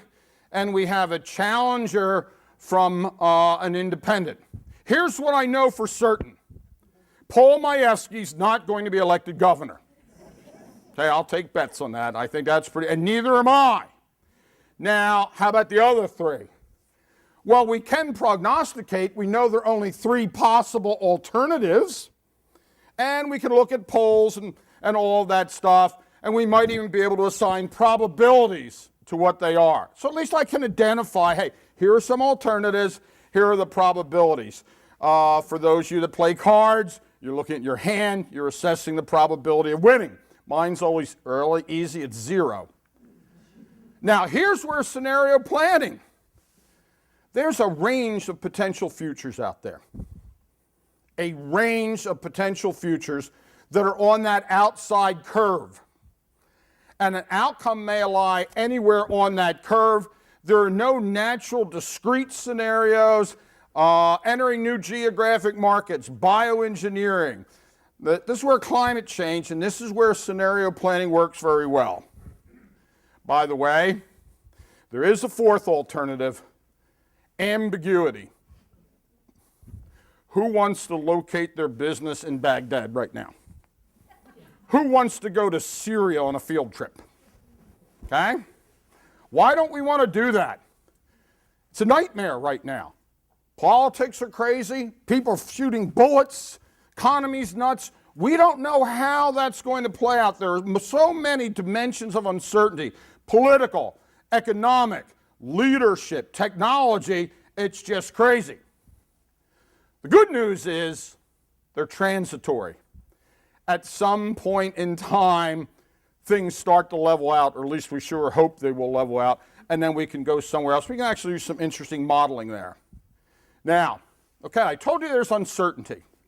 I hope you buy into that at least. There's uncertainty. Well, what do I do in uncertainty? What kind of bets do I want to make? Now, some of these terms may not be familiar to you, but when I describe them, you'll get them right away. Big bets. I make a large commitment, a huge commitment. One of the first companies in Russia, as the Iron Curtain was falling, was McDonald's. Made a big commitment, opened up the biggest McDonald's on the face of the earth in Russia. Made a ton of money there. They were the first ones to go there. Often that's always a choice, if you like, and that kind of when a country opens up finally after a great deal of strife, when do you go in? One way you can go in is make a big commitment. And it may result in large payoffs and large losses. You're betting big. You're betting big. Okay, you don't like that? Options.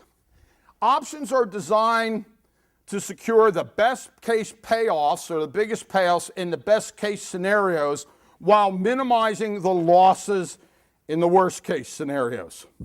Okay?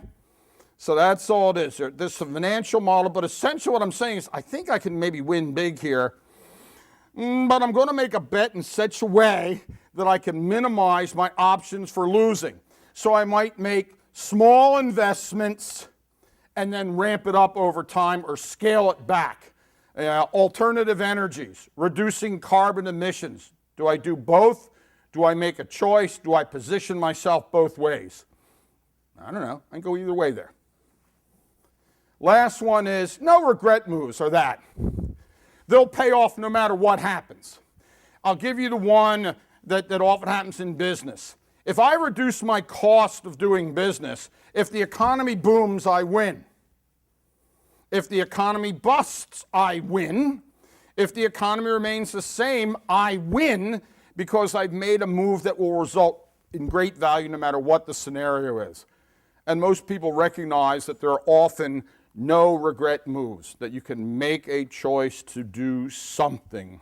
For example, I might argue that if we move to cut back our carbon in this society, that's a no regret move. Now, convincing people to do that, different story, but I think that's a no regret move. Now, the challenge for climate change, you've heard about it. There's great variability. I mean, I don't think Ivan said this, but correct me if I'm wrong, but the truth of the matter is, problem is some places will get colder. Some places will get hotter, and others will remain the same. And those who are climate change skeptics will use that to say, see, there's no problem. Okay? How fast is climate change going? I need to let you know I've converted to the religion of Paul Majewski, and he has convinced me we're seeing abrupt climate change. All kidding aside, it frightens me. Notice I'm not joking here. I'm not trying to be funny. It frightens me. Not so much for me. I recently became a grandfather for the first time, so I have a little one that's going to live in this world in the future. I'm not, but she is, and it frightens me. Absolutely frightens me. If climate change is inevitable, and that's what we're talking about today, what can we do to try and mitigate it or adapt to it? Again, the science that I've read, and I'm an idiot when it comes to science, by the way. When I turn on my computer, I thank God it turns on. Now, when I put my key in my car, yes, it turned on. If it doesn't work, I just keep punching the on button or turning the key. That's my level of scientific and engineering expertise. But if change is inevitable, what can we do to impact it? And by the way, we need to offer public policymakers and the general public a clear understanding. Now, let me tell you one of the things that I've argued with scientists, and I will continue to do so. And I will probably make a statement here that may offend some people, and I don't mean it this way. Has anyone here read Robert Cairo's A Biography of Lyndon Johnson? Do you remember when he was talking about Paul Samuelson talking? Do you remember that segment? In the book, Paul Samuelson, who's a Nobel Prize-winning economist, and Johnson, who could be a crude man, I think, as we all know, he says to Paul Samuelson, reported in the book, Paul, that when you get up and talk about economics, it's like you're urinating down your trousers. You're getting all hot and bothered, but no one in the audience knows what you're talking about. One of the challenges that I continually lay down to scientists is public policy people don't understand what they're talking about. And part of what Caroline was talking about, in case you missed it, was messaging. Messaging is important to get people's attention, not just the average everyday citizen, but senator, representative, governor, what have you, and we often don't use the right language. So, I think scenarios are a way to go. Now, there's always more than one future. There's always more than one future. There's the potential, anything beyond today, there's the plausible, the probable, the preferable, most common if you like, and there's the preposterous, which can be, just utterly just not looked at. For example, there is a probability that this building could be hit by a meteorite in the next 10 minutes. Now, there's a decimal point here, and there's probably a string of about a bajillion zeros out that way, and maybe somewhere in Millinocket we'll find a 1. I'm not interested in that. I mean, might that occur? Yeah, it might, but it's not something I can work with. I'm not going to spend any time with it. Now, types, possible futures, what might happen? If we had future knowledge, what might happen? Plausible, what could happen given our current knowledge? Probable, what's likely to happen given current trends? And preferable, that's our value judgments. What would we like to see happen? Now, this may be a little bit difficult to see, but at the top is your typical planning area where they decide, hey, let's focus on outcome C. We think the economy is going to boom next year. Let's ramp up our plant production to sell a lot because we think that's going to happen. Well, it might not. If you take a look down here, notice I have 4 possible futures. And when I do scenario planning, what I do is, what are the elements that are common to a plausible future A and a plausible future B? What's common to B and C? What's common to C and D? And often when you do scenario planning, even though you can come up with 4 very different scenarios, there are some themes that are common to all of them. Now, nice little chart here. Uncertainty, your vertical axis, time, your horizontal axis. In the short run, we can do forecasting. Can we forecast what's going to happen in the next 3 months? Yeah, we can do that pretty well. I mean, we really can. That's pretty good. How about for the next 2 years? Now we start getting into the land of scenario planning. Notice what's happening. Predictability is declining from left to right. Uncertainty is declining. 10 years from now, we're not making predictions or hoping. We're praying that something will happen. My granddaughter will become a rocket scientist. I don't know. Now, so what's scenario planning allows us to do? To free up our thinking beyond the here and now. To explore plausible futures. And notice what I have up there. There's always more than one. To think about what those plausible futures would mean for today. Let me just give you an example. Suppose I could go to anyone in this room and I could say, 6 years from now, you're going to get glaucoma and go blind. So I could say that to you. Well, that would give you some things that you could prepare for that. Maybe even prevent the glaucoma. Okay? So as I said, if you don't like that, 10 years from now, you're going to be a diabetic and you're going to be sucking down insulin like beer. Well, maybe I might want to stop sucking down the beer now and reduce the insulin dependency in the future. Okay? And to break through the illusion of certainty and recognize that there's more than one plausible, reasonable future. And I want to get to it right now. In scenario planning, really good scenario planning, you never assign probabilities to outcomes. The argument is they are all equally likely to occur. And you notice, I'll tell you somewhere along the way, you always do 4. Now you might say, why do you do 4, John? Because human nature, and I know Caroline would agree, I think she would agree with me on this, I'm putting words in her mouth, but I got the floor. When you do 3, people automatically, okay, what's most likely, what's most pessimistic, what's most optimistic. Even if we don't use those terms, if I give you 3 alternatives, you try and judge them that way. If I throw a 4th in there, that screws it up. Is that like a semi-optimistic I don't know. So 4 is always good. 4 is always good. Now, future's not always easy. My favorite one up there in 2004 in the World Economic Forum, Bill Gates said 2 years from now, spam will be solved. I guess my computer hasn't gotten that message yet. Okay, some other funny ones. Look at that, 1976, Jobs offered Atari the rights to their computer, Apple. You stink, get out of here. Good decision, Joe, good decision. Okay, the other one there, we don't like your recording, guitar music is out, as Decca turned down the Beatles. And the last one is absolutely amazing.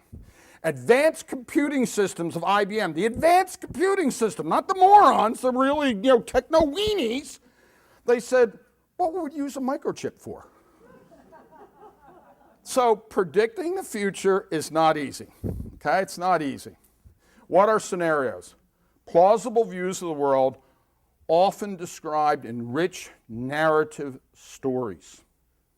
I mean, you're literally writing a story and you're literally writing a scenario such that you could close your eyes, smell the air, and see what that world looks like. And by doing that, we can start making decisions. Scenarios do not predict the future. They do not predict the future. They lay out some alternative views of what the future might be, and in so doing, allow us to consider alternative futures and how we might adapt. Why? The traditional methods focus on the past and are anchored in the past. A lot of strategic planning and economic planning, municipal planning, governmental planning, really they look backwards, they look at what the data we have here, and they use that to move forward. And they don't think about it. One of the things that I've done with companies that I work with, by the way, I go to a company and I say, let's play a game for a minute. I say, okay, we're in the games. Suppose the major product that you make right now, which contributes all your profits and money, will cease to be needed 2 years from now. What will you be doing? Well, after they're done choking for a minute, they said, that's not going to happen. I said, well, humor me. What would you be doing? Don't even want to think about that. But I can give you a list of companies whose major products have died within a 2 or 3 year time frame and were never prepared for it. So we combine the past, we get stronger strategies and actions, responsiveness, flexibility, positioning for change. Then we provide the opportunity to do something about it and for us to adjust regulations, offer incentives, change rules and responses to position society for that future. Now, the process. And we're going to get you involved today, but I want to tell you right now, we're not going to get you involved. We want to give you a taste of scenario planning. It's like you go to a restaurant, you have several different foods that you can choose from. We don't really have time to do a full-blown scenario planning because it takes time. It's not something you do quickly. But we do want to give you, and I'm telling you what the process, usually identify a focal question. And I'll give you some, and we'll give you some later on. Then you use environmental scanning, internal. You select drivers, risk, and vulnerabilities and rank them. You build a matrix. You present the scenario, watch wildcards. I'll talk about that in a minute. You consider the implications. And remember what I said I'm doing. I've created 4 scenarios.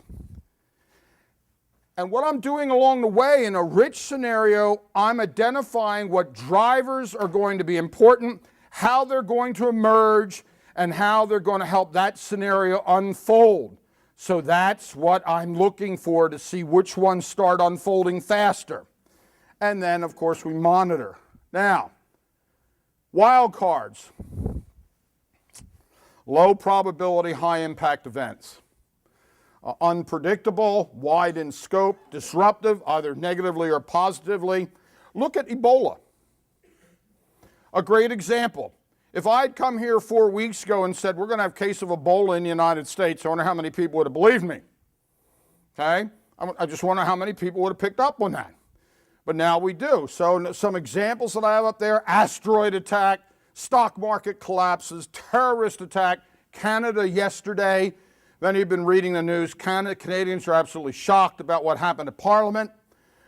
Disrupted water, gas, or electricity supply. I don't know if you've seen it in New York. New York has actually cut off the water supply for the United Nations because they haven't paid their bill.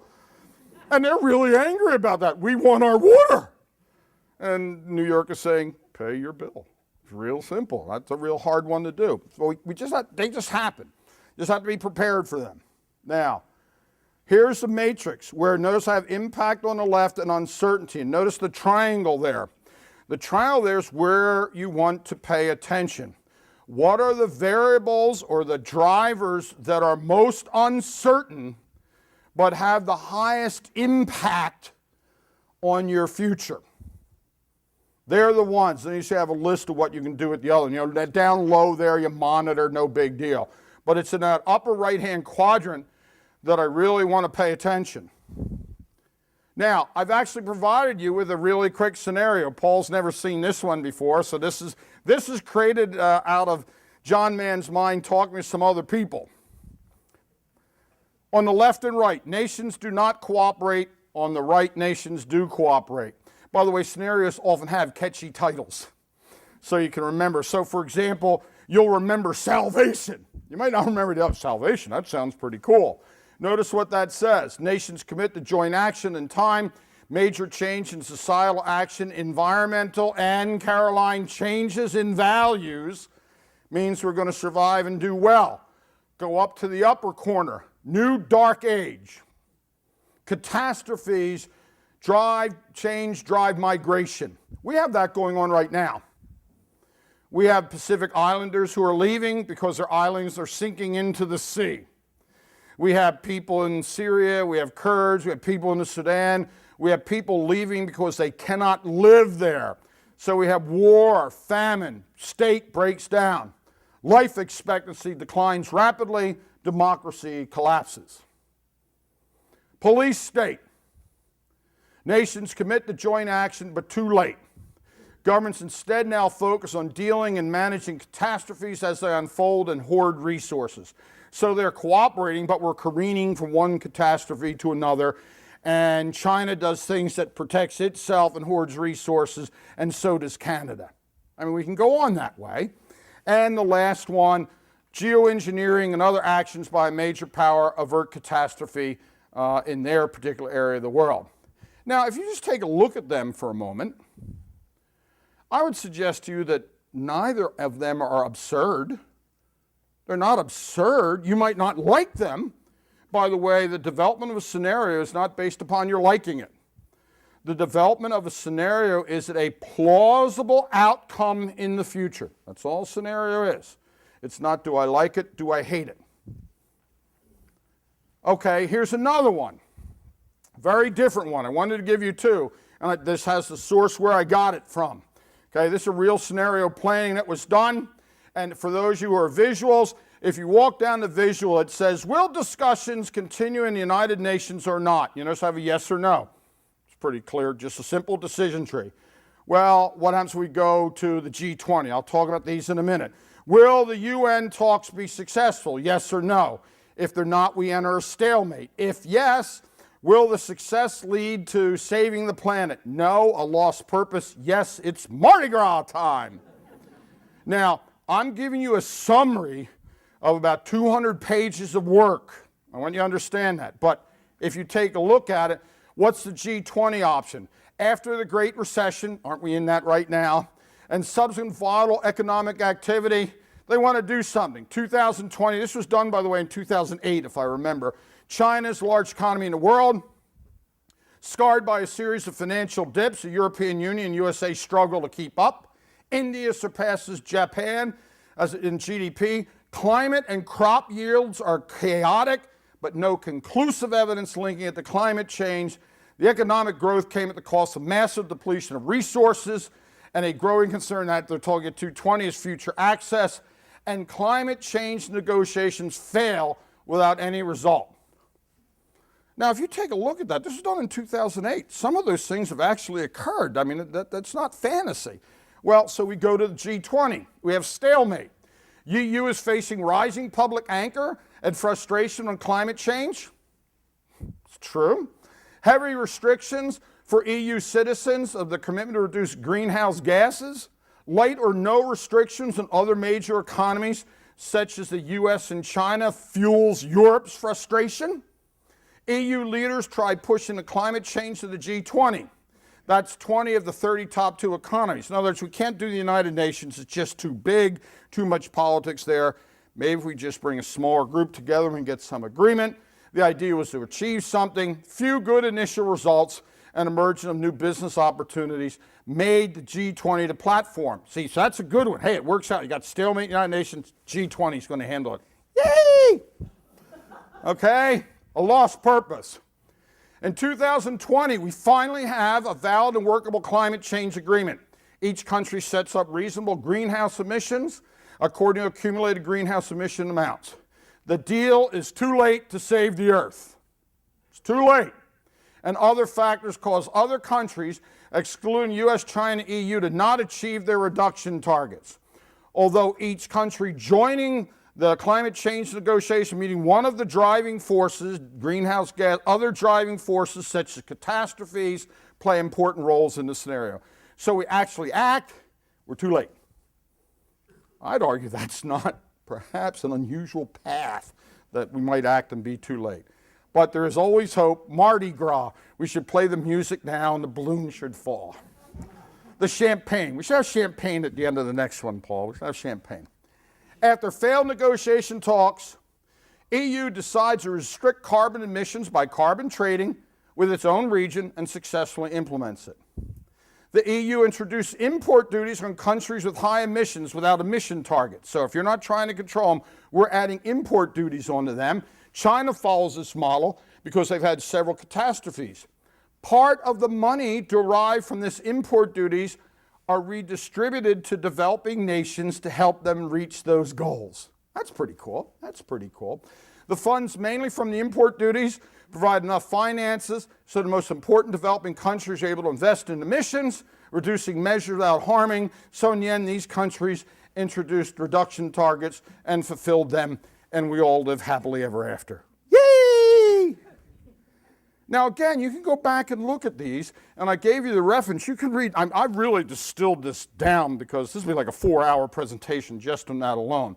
But just go back and look at those 4 alternatives. And remember, they were crafted several years ago. They were crafted before the big reset. They're crafted a variety of things. They're not unreasonable. And notice that we talked about, I tried to include in there some of the things that might occur. Now, scenarios allow us to consider alternative speeds which climate change can unfold. So we could develop a scenario which says climate change is going to increase 4 degrees in the next 15 years. Climate change is going to increase 2 degrees in the next 15 years. Climate change is going to remain the same in the next 15 years. Climate change is going to impact 8 degrees in the next 15 years. We could then literally say, okay, what would that mean? What would that mean for farming, aquaculture, agriculture, and all the other things we've talked about today at the level of state of Maine? And then we could say, okay, and that one is pretty clear. What's the indicator that this is unfolding? Take your thermometer out. Okay, let's see what's happening there, okay? They allow us to explain how it would be uneven. They allow public policymakers, leaders, to consider alternative adaptation and mitigation methods. And they afford the scientific community a process to show the non-scientist or public policymaker the varied impacts. A lot of IPC, and Paul, please correct me if I'm wrong, a lot of IPC is a targeted, here's what's going to happen, this one thing, right? That's what I don't like about the IPC. It says, here's the one thing we're looking at. And there are alternatives to that. And people are able to argue about that, and the IPC doesn't want to deal with that, so they lose credibility, trust, belief in them being honest. Okay. Facts don't cease to exist because they're ignored. I'm a chubby Irish guy. I like to believe I'm thin, svelte. It's what I like to believe. However, when I pass by a mirror, I am confronted with the illogic and untruth of that statement. Why do we ignore facts?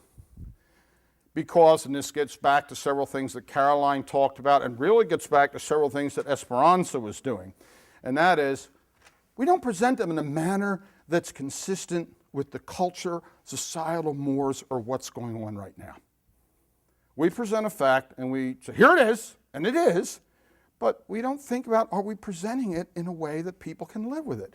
Walking up to someone fat and saying, you're fat, isn't about to induce them to lose weight. Right? Think about it. In a manner that public policymakers and the general public can understand, that's why facts often get ignored, and often facts are used, excuse me, sir, to beat you over the head with my position. I don't care what your opinion is. I want to use my facts to hurt you. That is to get you to do what I want you to do. Demings. We don't have to change anything. But survival's not mandatory either. We don't have to change that. Now, our challenge, if we don't care about the future, who will? I'm really serious. Who will? Who will? Now, so what? As I was thinking today, one of the things I was doing, I was making changes to my presentation as my colleagues were talking. So let me give you a broad view. I thought that Ivan and Sean's presentations were really focused upon providing us some very useful data for the state of Maine and providing us some extraordinary tools. I want to let you know, I was in New York last weekend and I showed 40 people from around the world the climate reanalyzer at the end of one of the talks I was giving, and then we were breaking for 30 minutes and going into another session. 40 people sat on their computers, never one on break, playing with climate reanalyzer. They'd never seen anything like it. I'm talking people with PhDs, they were just playing. And what happened is the people running the conference were angry at me because they had to come and drag them out into the next sessions when they wanted to stay there. But if you think about it, you notice how some things underlined that I found. Ivan, one of the things that he said was, we can make dramatic policy changes quickly. I don't want that to be lost. Why are you here? This is not a fool's errand, okay? You're not tilting at windmills. We can make dramatic changes. And by the way, Sean has provided you with 3 useful tools, and they really are cool. If I start playing with them, it's like a drug. I can't get off of them. And there are so many questions that you can answer with these tools we didn't even address today. There are so many questions.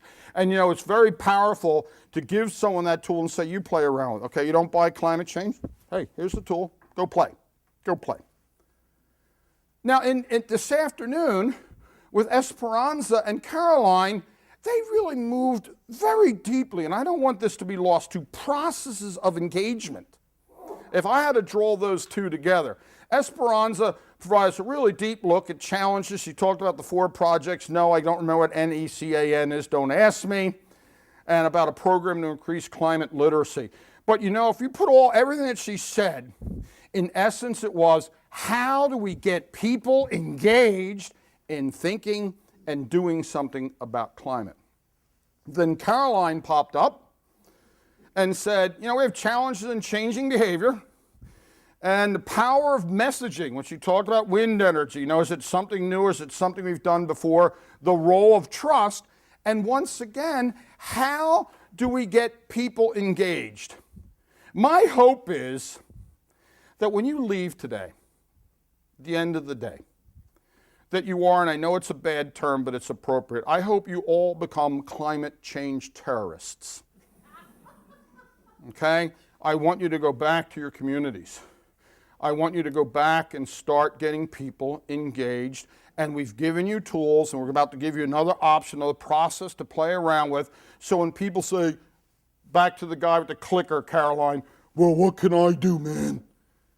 We can give them some answers as to what they can do. So, Misa, stand up. Misa has spent a lot of time, and it's in your folders if you haven't looked in your folders. We've tried to circuit the process of doing scenarios, and he has prepared for you 4 scenarios to consider. Can I look at your handouts for a minute since I'm right by you? Thanks. Let's see if this is the right one. Yes. Baseline, increased weather variability, gradual linear climate change, and abrupt climate change. In other words, we wanted to jump-start the process. Now, if a group actually spends a few moments and comes up with another quick scenario that they want to pursue, I'm happy as a pig in slop. Okay? I'm just happy beyond belief. Now, we've arranged you into 3 areas. I think it was Ivan had that really cool map with the 3 areas of the state, or was that Esperanza? Somebody had a really cool map. That's pretty much how we tried to organize you, because we think the climate change issues for coastal Maine might be a bit different than the climate change issues for southern interior Maine, and they may be different than northern Maine. And so this is room 1. Now, I'm going to try to remember where 2 and 3 is. I think that's 2 and that's 3. I think. You'll find out when you walk out the door, obviously. We'd like you to get together. We're going to take a break, and then we'd like to get together and have you start engaging. Now, Misa's done a wonderful job because he's also provided you with a set of steps. and the time you should spend on it, because we're trying to make this as productive as we can. Now, watch out for believing what we want to believe rather than recognizing that we may be wrong. Don't rush to judgment. The tyranny of the present. Don't use the present as an anchor. It will take you down to the depths of hell. Okay? Asking the right question. You ask the question, everybody goes, well, it's probably a great question. If everybody kind of goes, what? Overestimating our ability to control the future. There isn't a need here to present and argue for a point of view. There's no winning here. The winning is, can we develop, can we respond to what this scenario might mean for us? The unreliability of experts and the value of innocent eyes, and that means your eyes. The value of innocent people who know nothing about a subject asking a question which makes experts go, what? I don't understand. Clear about assumptions that you're making and illusions of certainty. Recognize that this is a taste of scenario planning. Meant to give you initial opportunity. You should have fun. Laughter and groaning is perfectly acceptable. Explore creativity. I was telling my colleagues, I don't know, anyone here to report on Boston yesterday on National Public Radio? I taught at BU for 23 years, and Back Bay is filled. Back Bay used to be a swamp-infested area, so they're talking about what happens if the ocean rises and if water comes into that area. One of the creative suggestions was, let's not fight it. Let's build canals that become the Venice of America.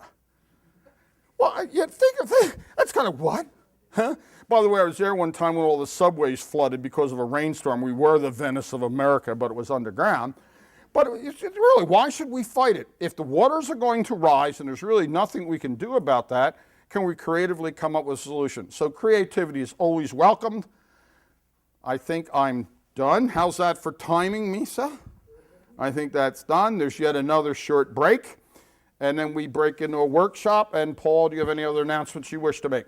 Yep, I'll just say a few extra words. Did you want to ask for a question? Thank you. Thank you. Are there any, before I speak for just 3 or 4 minutes, are there any questions for John?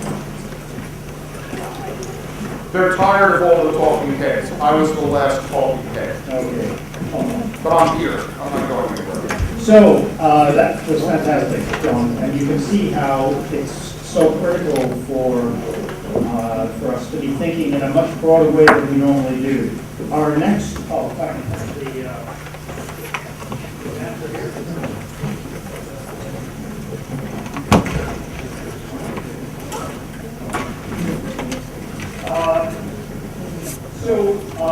as John mentioned, we talked about this. We thought it was worthwhile explaining this twice, just so that everybody was on the same page. You've got to the point now where you have a bunch of tools, the latest information about where Maine is, a system by which you can do some planning. We wanted to get to this stage because the only people who can actually apply this at the community level in a relevant way are the communities themselves, those of you out there. You're the only ones who know where the culverts are. You're the only ones who know where the sensitive parts of your town, county, local region are. So this is the opportunity to put all of those things together, but our intention was to provide you with everything that you need. We want to make sure that everybody realizes that there are plenty of people out there to help, in particular Sea Grant, Cooperative Extension, our Institute, and many others. As John said, Nisha has put together 4 plausible scenarios. Therefore, purposes of the workshop, you may choose not to use these, but it's worthwhile seeing why these were developed, just to give you an idea. You may want to use completely different sorts of plausible scenarios. The first one is the baseline scenario, where things happen, they just continue to happen, business as usual. And that's certainly one approach. The next one is actually the one that we're partially experiencing right now, increased weather variability. And that's certainly what's happening in Maine. It's embedded on a trend, but there is increased variability. The second two are the ones I want to explain in a little bit more detail. Gradual linear climate change. This is in fact what the Intergovernmental Panel on Climate Change proposes. Now, the change could either be by 2100 2 degrees centigrade or possibly 6 degrees centigrade, but the assumption is that it is a linear change. Our understanding of the climate system is that the climate does not operate in a linear way. Nevertheless, this is the best that could be done by IPCC for a variety of very valid reasons. Remember that they are the baseline, they are the framework, and not in a derogatory way, they're the least common denominator because it is many countries, many different points of view, many different disciplines coming together. So they come up with the simplest approach, the linear approach, either steep linear or a flatter linear approach. They also have an approach which assumes that the results go from least likely to most likely, and of course, which one would you listen to? The least likely or the most likely? You probably go for the most likely. This idea of plausible scenarios really gets around that. It's not about probability, it's about what is plausible for the future. We're going to focus, you will, in the workshops, we hope, on abrupt climate change. Why? Number one, abrupt climate change has already happened. Arctic sea ice melting in the summer has resulted in a 9-degree Fahrenheit change in parts of the Arctic in the last 5 to 7 years.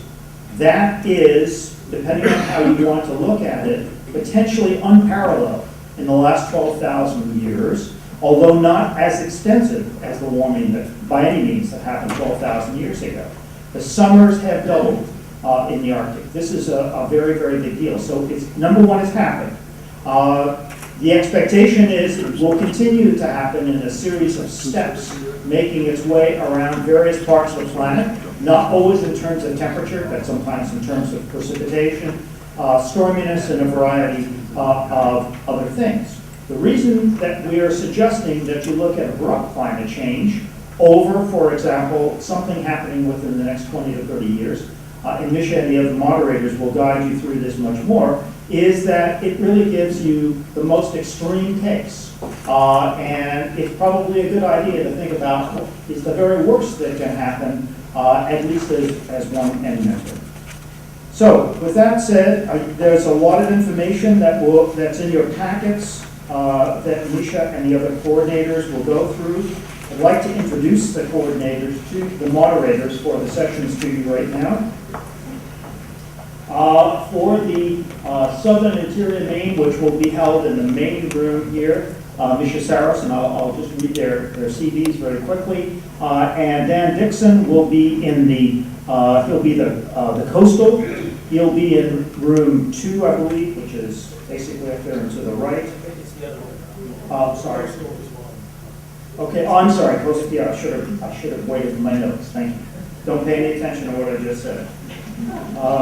Then we have 2 moderators who are going to work together, Amy Coretta and Jessica Scheich, and they'll be working on the northern. So let me just read their CVs so that you know a little bit about them and so that you can interact with them.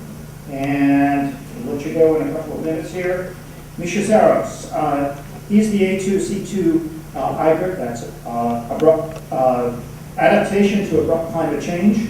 IGRT, this is the large NSF program, thank you, with 25 PhDs involved. He's the coordinator at the University of Maine.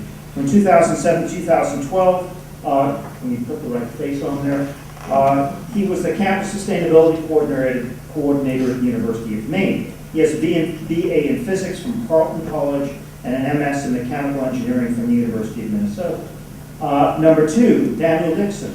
He has 2 roles at the University of Maine. He's the campus sustainability coordinator, took over from Misha, and he's a research assistant professor in the Climate Change Institute. Came to Maine with a background in engineering and science and earned his MS and PhD here at the University of Maine and also served as a postdoc. As research assistant professor in the Institute, Dan works to understand how the Antarctic ice sheet behaves over long and short timescales and how these changes affect global climate. His research focuses on reconstructing the past atmospheric circulation through ice cores, and much of his work involves collection of ice cores in places like Antarctica.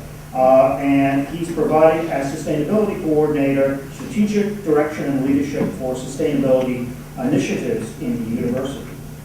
The other two moderators, Amy Coretta is a second-year ecology and environmental sciences PhD in the National Science Foundation Integrated Graduate Education Traineeship Fellowship, which is the IGRT program, Adaptation to Abrupt Climate Change. She studies abrupt climate change in North American Great Lakes using diatom algae. Her research focuses on how diatom communities changed during the medieval climate anomaly. This was 900 to 1200 years ago. It is the natural analog for where we're going in the near future.